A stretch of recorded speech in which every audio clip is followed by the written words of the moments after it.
Vamos falar do Agostinho. Talvez, gente, a figura mais importante da história da igreja. Esse sujeito é importante em todos os ramos do cristianismo. Tá? Deve ser a figura mais importante da história da igreja. Todo mundo usa Agostinho para alguma coisa. Ele conta a história da vida dele no seu livro As Confissões. Famoso livro dele, As Confissões. O livro todo tem a forma de uma oração. Então o livro todo é assim. Ele vai falando com Deus. Então, quando eu fiz isso, tu me preservar. Então ele vai falando assim e vai contando a vida dele. É uma oração que ele quer que seja ouvida. Né? Esse é o formato desse livro. Eu já li alguns trechos desse livro, é muito interessante. E o Agostinho, ele é bom de ler também.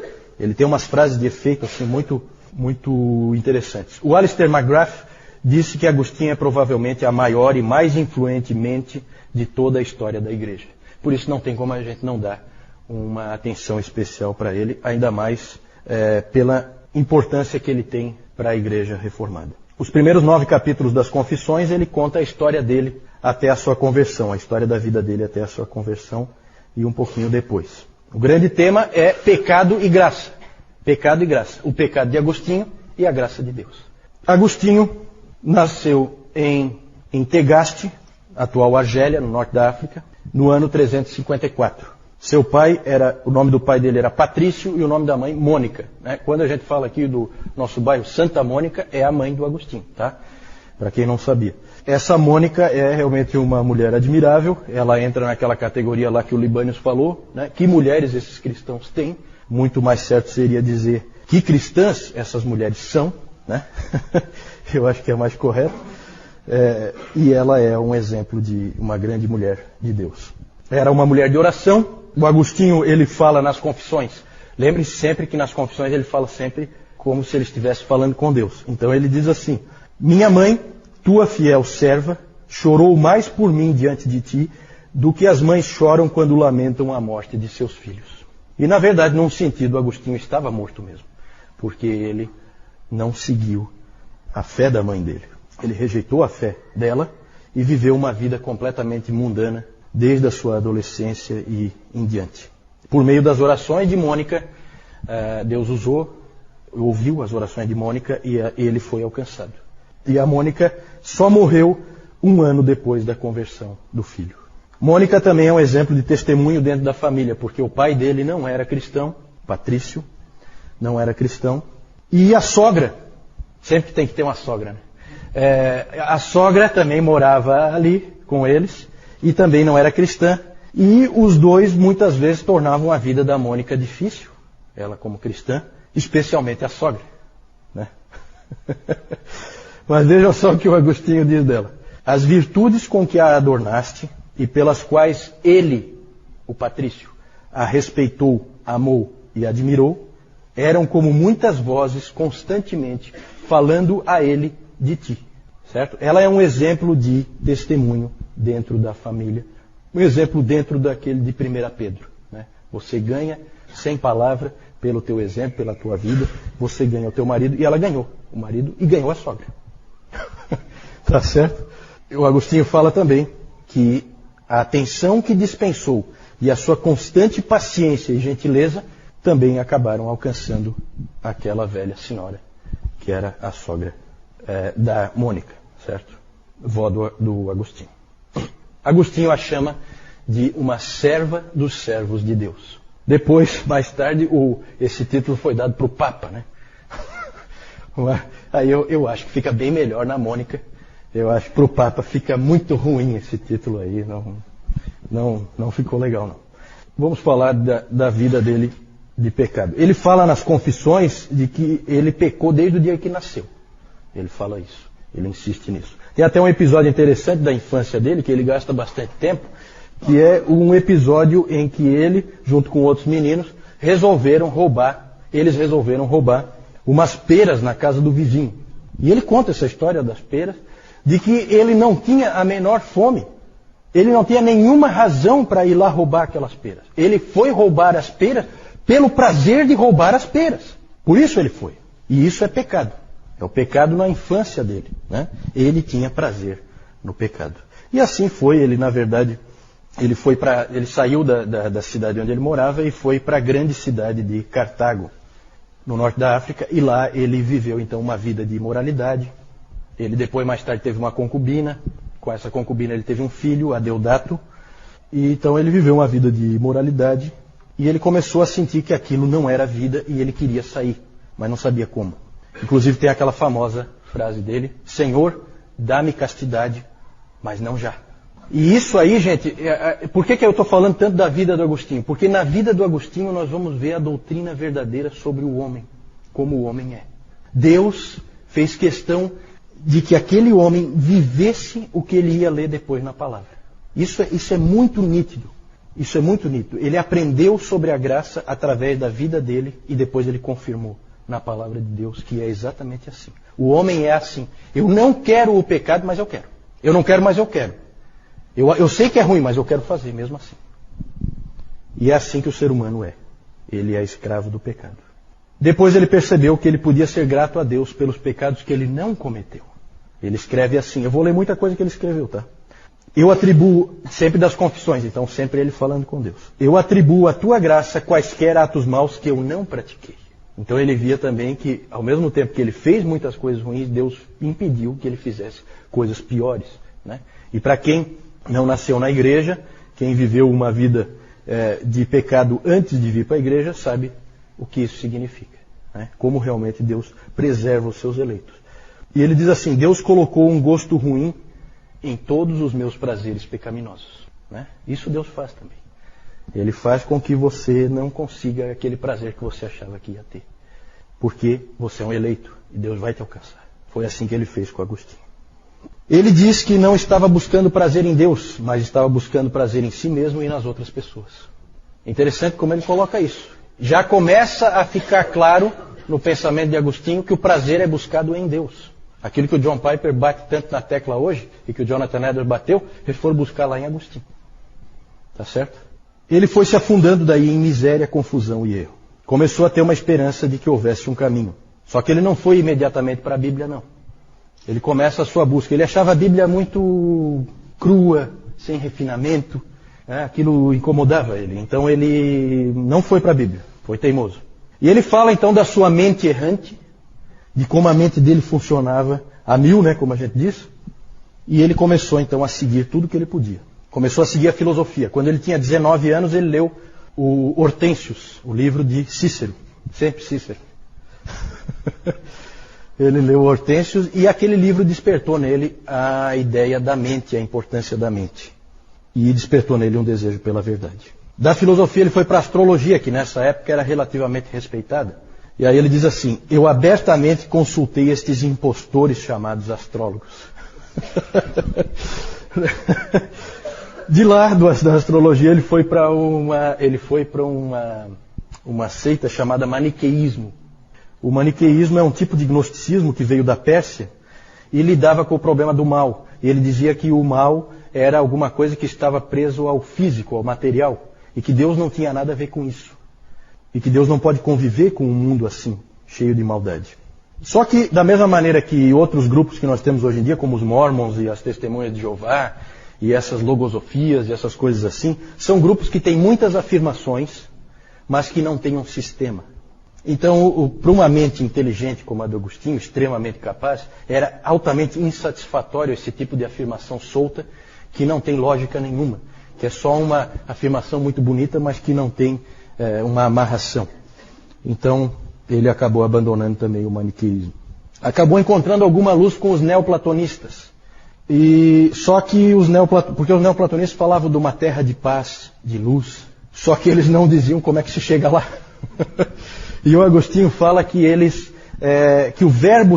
o fato de que o verbo se fez carne, eu não pude ler ali.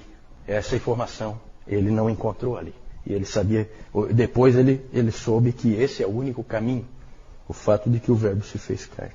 É impressionante, gente, como Deus foi trazendo o Agostinho. Agostinho, ele decidiu ir para Roma, porque ele quis seguir carreira na retórica. Ele era extremamente capaz, um indivíduo muito inteligente, praticamente um gênio, e ele então queria seguir carreira na retórica, que era uma bela carreira nessa época, e ele achava que ele tinha que ir para o maior centro na época, que era Roma. E ele então Ele queria ir para lá, a mãe dele não queria que ele fosse para lá, porque em Cartago já foi um desastre a vida dele. Imagina ele em Roma, né? Uma cidade maior, muito pior. Então a mãe dele ficava orando e insistindo com ele para ele não ir, e pedia a Deus para ele não ir, e pedia a Deus para ele não ir. Daí ele dizia que ia, daí ele não ia, daí ele ia, daí ele não ia. Ficava nessa indecisão e acabou indo. E aí o que o Agostinho diz disso é uma coisa muito interessante. Ele fala que Deus não ouviu as palavras da sua mãe, mas a oração da sua mãe. Porque as palavras dela eram: Senhor, faz com que o meu filho não vá para Roma. Mas a oração dela é: Senhor, converte o meu filho. E ele tinha que ir para Roma. Na verdade, ele não tinha que ir para Roma. Para onde é que ele tinha que ir? No plano de Deus. Quem é que sabe? Não. Quem é que vai levar ele à fé? Ambrósio de Milão. Então ele vai para Roma, e quando ele chega em Roma, ele descobre que ele não tem que estar em Roma. Que o grande orador, o homem da retórica, está em Milão. E o nome dele é Ambrósio. Então ele vai para Milão. E aí ele fala uma coisa muito bonita. Ele diz assim: totalmente sem saber, eu estava sendo trazido por ti a ele, para que, sabendo, eu pudesse ser trazido por ele a ti. Frase bonita, né? E é bem isso mesmo que aconteceu, certo?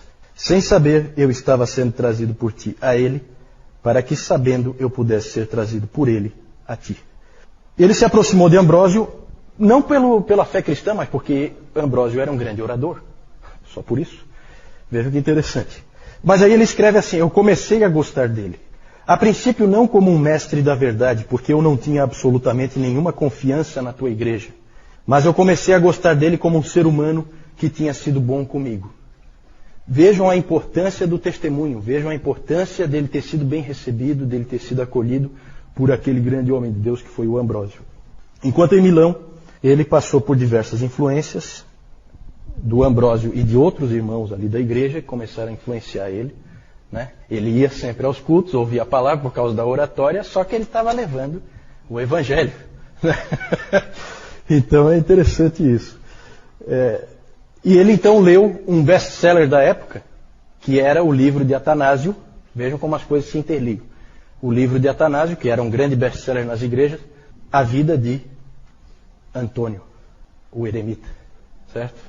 O Atanásio escreveu a vida de Antônio, e esse livro influenciou muitas pessoas, inclusive o Agostinho. Por fim, ele estava lendo a Bíblia. E para ele agora a Bíblia era um livro diferente. O episódio da conversão dele é famoso. Ele num jardim de Milão, ele ouve uma criança, um menino, gritando: Tole lege, tome, leia. Tome, leia. Aí ele olhou em volta para ver se era alguma brincadeira de algum menino, não viu ninguém. E de novo: tome, leia. Aí ele estava na mão com um livro das Escrituras, o livro de Romanos, e ele então fez aquilo que a gente sempre é ensinado para não fazer, né? Pegou o livro e abriu num lugar qualquer, né?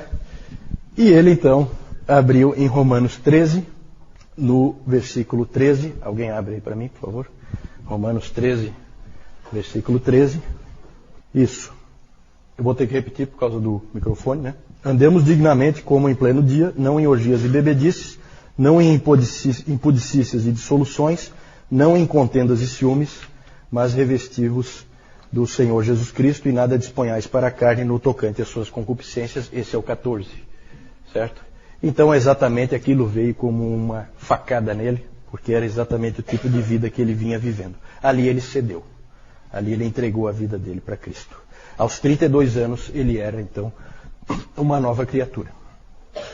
E ele foi então batizado por Ambrósio no ano 387. Certo? Ambrósio batizou ele. A mãe dele estava lá, o filho dele estava lá, né? Um momento bastante interessante, bastante comovente. Ele voltou para Roma e depois voltou para a África, de onde ele tinha vindo. Foi ordenado em 391 e tornou-se bispo em 395. Quando Agostinho foi ordenado, ele chorou, não de alegria, mas porque ele sentia que estava entrando em algo extremamente difícil. Num aniversário de ordenação, ele disse: pregar, repreender, corrigir, edificar, Cuidar de almas individuais é um grande fardo, grande trabalho, grande luta. Quem não evitaria esse trabalho? Mas o Evangelho me constrange. Aí o coração de um pastor. Né? A ordenação, gente, foi muito boa para o Agostinho, porque deu foco para a vida dele. Ele agora tinha uma missão e ele a desempenhou com absoluta fidelidade. Todos os livros dele, os grandes escritos dele, vieram depois já dele ser bispo. Ele passou a se dedicar à obra de Deus de uma maneira impressionante. É muito comum pessoas muito inteligentes e muito capazes como Agostinho. Esse tipo de pessoa é uma pessoa que às vezes ela não se acha na vida, né? Ela erra muito o caminho porque ela é capaz de fazer bem qualquer coisa que ela fizer. Ela vai ter sucesso em qualquer coisa que ela faça. Então ela não sabe o que fazer. E para o Agostinho então foi muito bom que ele foi ordenado, aquilo botou um peso de responsabilidade nele e ele então colocou todas as energias dele naquilo. Ele passou o resto da sua vida como bispo em Hipona, que era uma cidade relativamente sem expressão, não é uma cidade importante, mas ele é importante. Né? Então, ele ficou nessa cidade de Hipona. Por 35 anos, ele foi bispo ali e ensinou aquele povo ali. Dizem que os seus sermões nunca eram simplificados para facilitar para o povo. Ele pegava e pregava o que ele entendia realmente da verdade de Deus. Passava muito tempo escrevendo, morreu em 430, pouco antes da cidade cair nas mãos dos vândalos. Século V, gente, já ponham isso na cabeça, século V, o Império Romano do Ocidente vai para o espaço. Tudo que é bárbaro invade o Império Romano e ele é tomado de uma maneira absurda, inclusive ali na África do Norte, onde os vândalos entraram ali. Né? Os vândalos são esse grupo bárbaro que leva esse nome.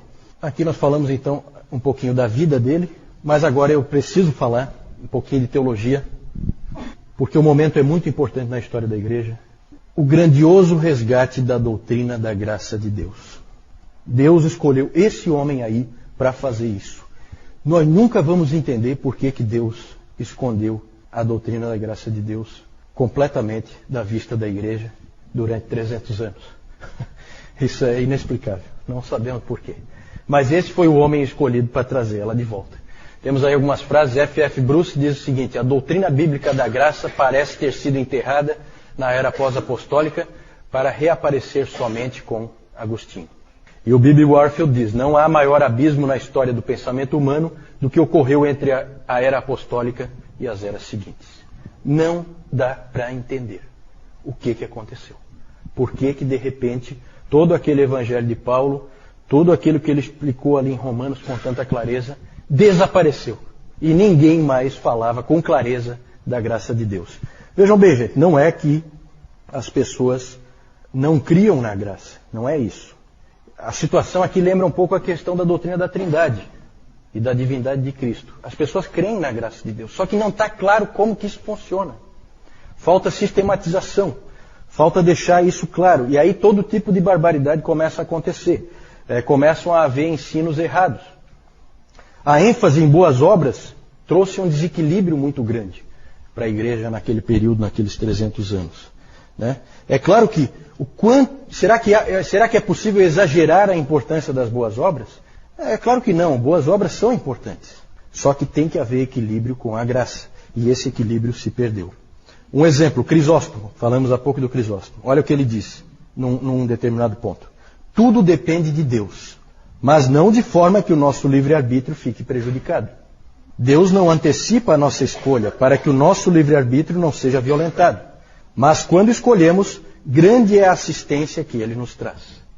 Então é sempre assim, é a visão arminiana, pelagiana, de que Deus é um auxiliar.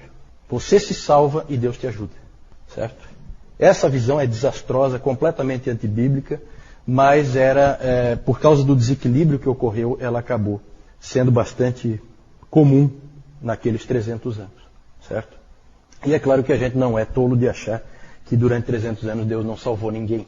Então, sempre a gente tem que tomar cuidado com esse tipo de coisa. Ah, esse está salvo, esse não está.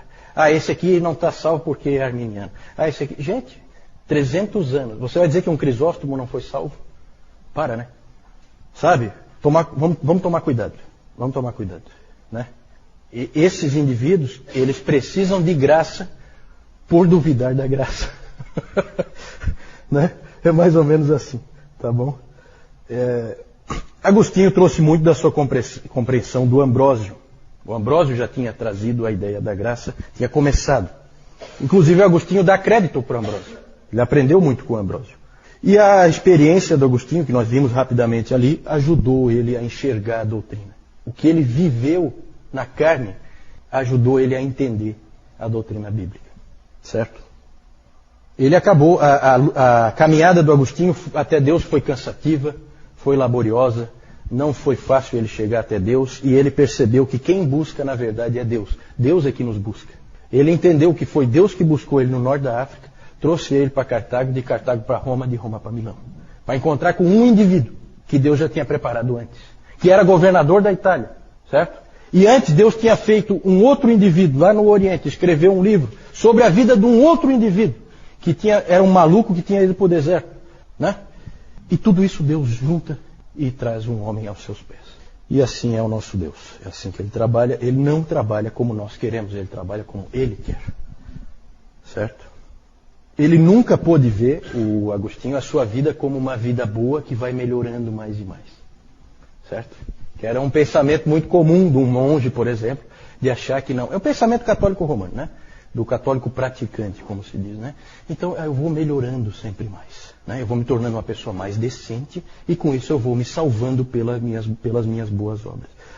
Para o Agostinho isso aí estava fora. Ele sabia muito bem quem ele era, né? Com muita clareza. E ele não era de ficar se enganando de que ele é uma outra coisa. E o mesmo sentimento que ele tinha, ele podia ver na Bíblia. Ele percebeu que ele nada podia fazer com o seu pecado. Percebeu que tinha sido capturado pelo pecado e não tinha como se libertar. Primeiro ele não queria e depois ele não conseguia mais. Assim é todo vício, né? Na verdade o vício é um pecado, o pecado é um vício. Certo? Você fica escravo daquilo, você não consegue mais sair. Certo? Inclusive nós cristãos, por que nós temos que vigiar?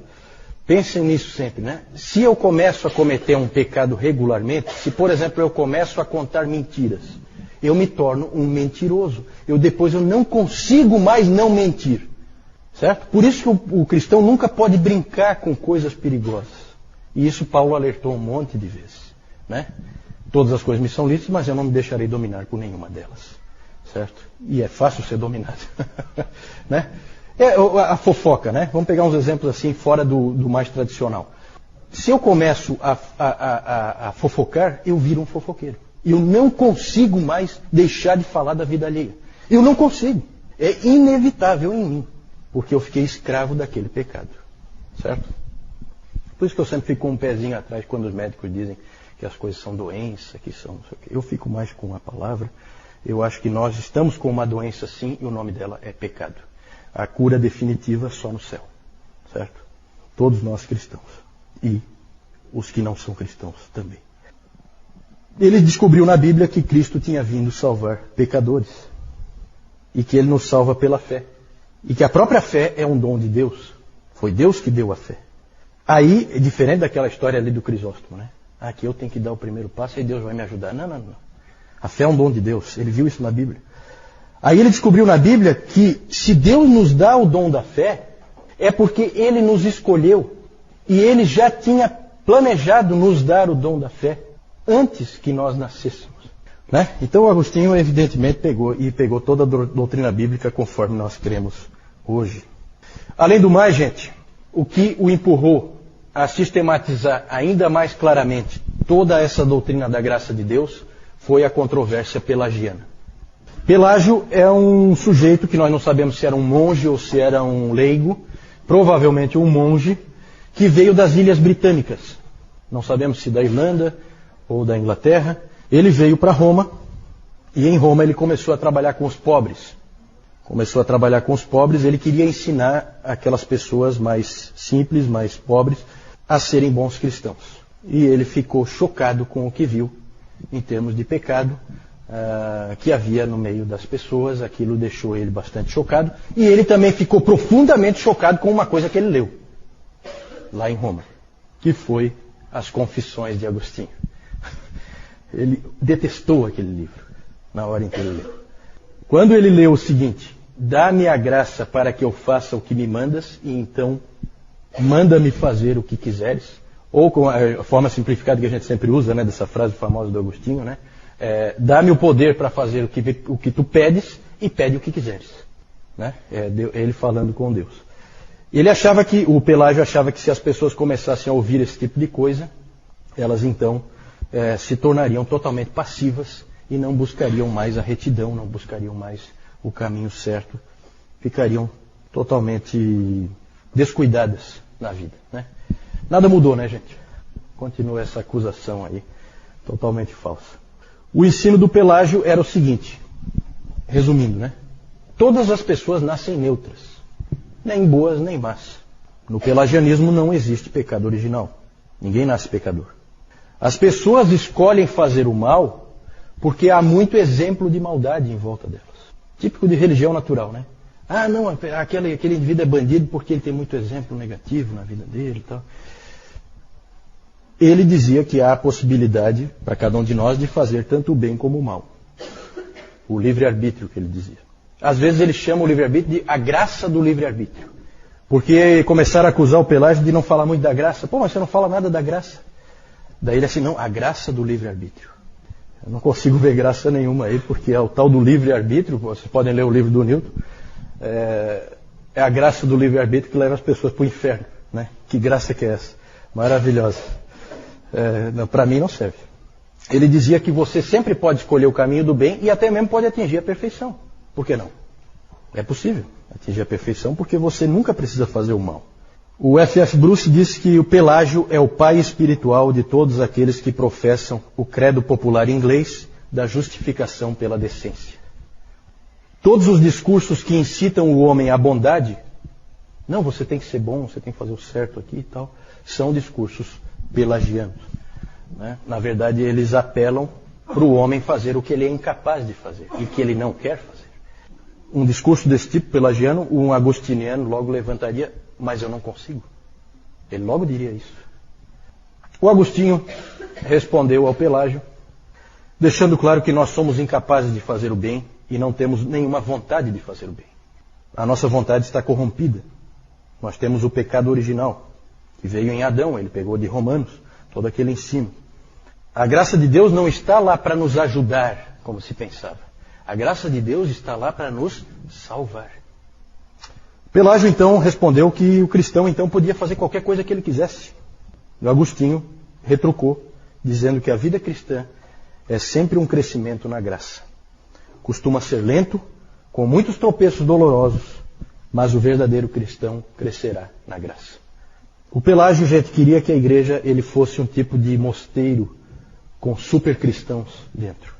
Já o Agostinho considerava a igreja mais como um hospital com muitos doentes, alguns gravemente doentes, mas que estão todos melhorando de saúde, né? Pela graça. Mas continuam doentes, ainda com dificuldades.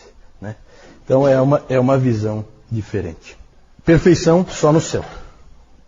No meio dessa controvérsia, qual a resposta da igreja? A igreja pareceu aprovar o ensino de Agostinho. Só aparentemente, tá, gente? Por quê? Porque eles não podiam suportar o ensino do Pelágio. Estava muito fora.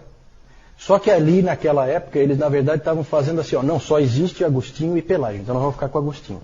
Certo? Só que depois eles perceberam que não precisa ser só um ou outro. Tem um caminho pelo meio. E foi esse que eles escolheram. Certo? Chamado de semi-pelagianismo. A igreja pareceu aceitar a doutrina do Agostinho, só que logo houve uma reação. Da onde veio a reação? Principalmente na igreja. Quem é que gritou dentro da igreja? Não, isso aí não é verdade. Não é assim. Quem? Os monges nos mosteiros. Lembram que eu falei disso? Porque se o Agostinho tiver certo, e nós somos salvos pela graça, o que nós estamos fazendo aqui? A gente aqui cultiva boas obras, para ver se a gente consegue, né, dar uma melhorada e garantir a nossa salvação. Gente, o sínodo de Cartago e o concílio de Éfeso aprovaram o ensino de Agostinho, mas depois em Orange, na França, deixaram uma porta aberta. Eles colocaram assim, ó, não, vamos, Deus nos salva, mas não sem a nossa ajuda. Isso é semi-pelagianismo, tá? Isso é semi-pelagianismo e acabou se tornando a teologia oficial. O Dr. Carl Hund chama esse tipo de teologia percentual. Certo? A salvação é assim, uma porcentagem para cada um. Deus entra com uma porcentagem, você entra com a outra porcentagem. Pode ser 99% Deus, 1% você. Mas ainda assim é um modelo sinergista e, portanto, semi-pelagiano. A reforma, eu não preciso nem dizer, fez um uso brutal de Agostinho. Calvino chegou a dizer que Agostinho é totalmente nosso. Ele usou essa expressão na briga, o que não é verdade, precisamente porque o Agostinho ele é excelente na doutrina da graça. Mas em outras coisas ele deu umas escorregadas boas e a Igreja Católica usa muito do ensino dele sobre a Igreja, que não é tão auspicioso assim, tanto que o Dr. Warfield, B.B. Warfield, disse o seguinte, que a reforma é, na verdade, Agostinho contra Agostinho. O Agostinho católico contra o Agostinho protestante. Interessante isso. Eu queria falar alguma coisa também sobre o livro do Agostinho, A Cidade de Deus, que é a grande obra dele, mas nós não temos tempo para isso.